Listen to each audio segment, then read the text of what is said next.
Selamat pagi, salam sehat untuk kita semua. Assalamualaikum, shalom, salam sejahtera, Om Swastiastu, Namo Buddhaya, salam kebajikan. Perkenalkan, nama saya Dr. Budi Aksi Situmorang. Saya adalah salah satu mahasiswa program studi S2 Mars di Urindo angkatan ke-37 kelas C. Sebagai tugas ujian akhir semester mata kuliah Hospital Entrepreneur dan Leadership, saya membuat video singkat ini. Pertama, saya ingin mengucapkan terima kasih kepada Bapak dosen saya, Bapak Adun Trigono, SKM Menkes, yang sudah memberikan bimbingan dan arahan. Terima kasih Bapak.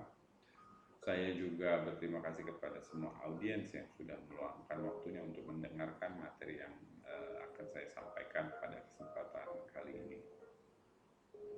Pada kesempatan ini, saya ingin memberikan materi mengenai pentingnya rumah sakit membangun keterampilan komunikasi massa atau komunikasi publik yang efektif untuk mempertahankan reputasi dan produktivitasnya. Seperti yang kita ketahui, rumah sakit merupakan suatu lembaga yang padat karya, padat modal dan teknologi, dan juga padat waktu. Disebut padat karya karena rumah sakit bergerak di bidang jasa yang melibatkan relatif banyak tenaga kerja dari berbagai disiplin ilmu, baik itu medis maupun non-medis. Padat modal dan teknologi karena rumah sakit yang baik haruslah didukung dengan investasi yang besar untuk mencakup pengadaan fasilitas pelayanan seperti gedung, peralatan kedokteran yang canggih, obat-obatan yang cukup dan memadai, tenaga dokter ahli, serta fasilitas penunjang lainnya seperti laboratorium, radiologi, ambulans, dan lain-lain. Padat waktu dikarenakan rumah sakit dalam memberikan pelayanan kepada masyarakat berlangsung 24 jam sehari dan tidak mengenal adanya hari libur. Dengan banyaknya kegiatan yang terjadi di rumah sakit, khususnya pada pelayanan, maka akan banyak juga risiko kesalahan atau kegagalan yang menurut persepsi awam ataupun persepsi publik sering dianggap sebagai suatu kasus malpraktis. Apalagi jika publik tidak mendapat informasi yang benar. Nah, bagaimana halnya jika dugaan ini sudah menjadi konsumsi publik? Bagaimana rumah sakit dan jajarannya menghadapinya? Walaupun masih dugaan, suatu keadaan seperti ini tidak dapat dilakukan. Menghadapi tekanan media massa terhadap dugaan adanya malpraktik yang terjadi di rumah sakit, manajemen rumah sakit harus menetapkan status krisis. Mengapa? Karena pemberitaan negatif oleh media massa punya impact atau pengaruh yang besar terhadap kredibilitas rumah sakit. Maka hal ini tidak boleh dianggap remeh. Manajemen rumah sakit harus dengan segera membangun komunikasi efektif dengan seluruh pemangku kepentingan, baik itu pihak pasien dan keluarga yang merasa dirugikan, profesional yang diduga melakukan tindakan malpraktik, media massa, dan juga pemilik rumah sakit. Selama krisis, perlu adanya tanggapan terhadap media massa. Beberapa tips yang dapat dilakukan manajemen rumah sakit dalam menghadapi media massa dapat kita rangkum dalam beberapa poin. Yang pertama itu adalah menawarkan informasi untuk mengurangi kemungkinan spekulasi dan informasi yang tidak akurat yang dilaporkan kepada publik ataupun media massa. Beritahu wartawan bahwa situasi masih ditinjau dan mereka adalah pihak pertama yang akan mendapatkan informasi segera setelah mengetahui faktanya. Yang kedua adalah menghindari pernyataan no comment atau tidak ada komentar, karena ini dapat diasumsikan sebagai usaha untuk menghindari tanggung jawab. Yang ketiga adalah tanggapi dengan cepat dan untuk menentukan dan mengendalikan persepsi publik. Jika media mungkin mengetahui sesuatu yang terjadi, maka tidak salah untuk menemui mereka terlebih dahulu. Jangan sampai mereka membuat kesimpulan sebelum rumah sakit memiliki kesempatan untuk menanggapi.